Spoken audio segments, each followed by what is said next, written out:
ఇది మాత్రం అందరు యాంకర్లు అడిగినట్టు రొటీన్గా అడగాల్సి వస్తుంది కానీ అడుగుతున్నా, ఎట్లుందన్న రొమాన్స్ చేస్తున్నప్పుడు దేవరాల? ఎట్లుంటది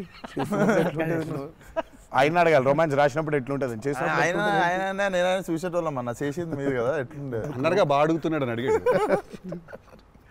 గలీజ్గా అడిగింది కాదు కాదు. రొమాన్స్ ఎట్లుంటది చేసినప్పుడు ఎట్లుంటది అంటే Do you have fear while doing intimate scenes? అట్లా ఇంటిమేట్ సీన్స్ ఏం లేవు కానీ ఫియర్ బండికి. బట్ దేవరా చూడడానికి మంచిగా ఉండే మాకు ఏది పాటలు. అవును, పాటలున్నా చూపించారు, సినిమాకి రావాలి మీరిని చూడాలంటే. సో అదో కొత్త రకమైన రొమాన్స్ రాశాడు ఈయన. మీరు అనుకుంటున్నట్టు రొమాన్స్ ఉండదు కానీ ఆ లోకంలో ఆ లెవెల్ రొమాన్స్ ఉండదు అంటారు. Correct correct. ఈ లెవెల్ రొమాన్స్ ఉండదు కానీ కొంచెం ఆ లెవెల్ రొమాన్స్ కూడా ఉండదు కానీ మా లెవెల్లో రొమాన్స్ ఉంటుంది. ఏదో ఏమో చేస్తావేమో ఫ్యూచర్లో అని.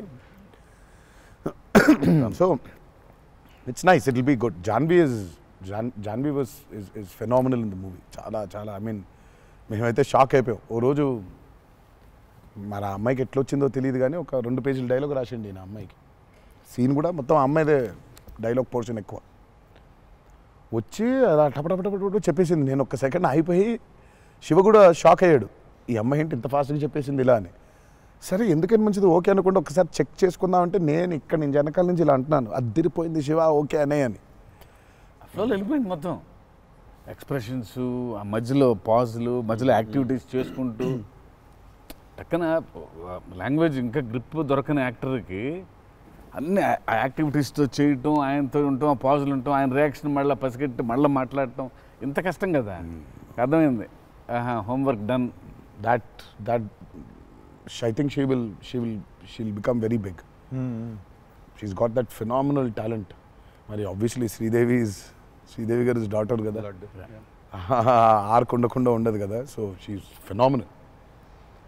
పాపం చాలా she's put in a lot of effort, especially for that Daavudi song. పాపం she was hospitalised for about 4 or 5 days before discharge అయ్యి పాపం వెంటనే ఒక 2 days రిహర్సల్స్ చేసి వెంటనే she was very weak. But అయినా చేసి నేను ఆ సాంగ్లో అనుకుంటుండే అన్న, తీసుకుంది ఛాలెంజ్ పక్కన చేసింది మ్యాచ్ చేయనికే. కానీ మ్యాచ్ చేయనికే వెరీ గుడ్ జాబ్. వచ్చి 97, 96 మార్క్ దాకా వచ్చిండే ఒక్కొక్క దగ్గర. లేదు చాలా బాగా చేసింది. Definitely Janhvi will be very good addition for Devara. And it's a very big love story which he wrote. So obviously మీకు పార్ట్ 1లో కొంత కనపడుతుంది.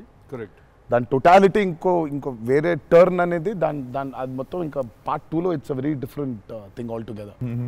మీకు ఎప్పుడైనా ఈ ఫెనోమినన్ మీరు అబ్జర్వ్ చేశారా, వేర్ ఐదర్ మీరు జీవితంలో మాట్లాడింది మీ సినిమాలో జరుగుతుంది, ఆర్ మీరు రాసుకుని తీసిందో ఏదో మీ లైఫ్లో తర్వాత రిపీట్ అవుతుంది? ఎప్పుడైనా జరిగింది అట్లాగా?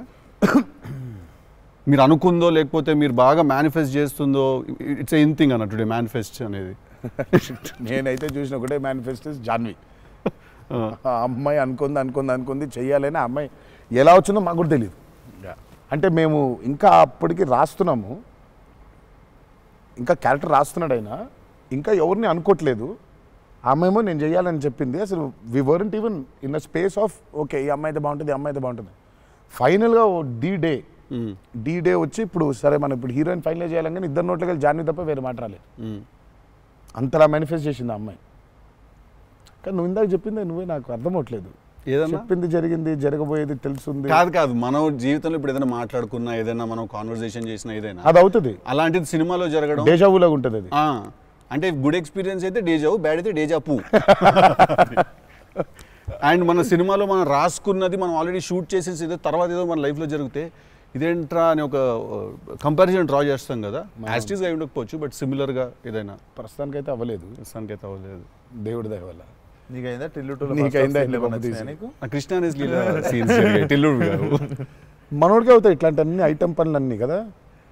అదేలా నా పిలిచి మరీ ఇజ్జత్ తీయండి.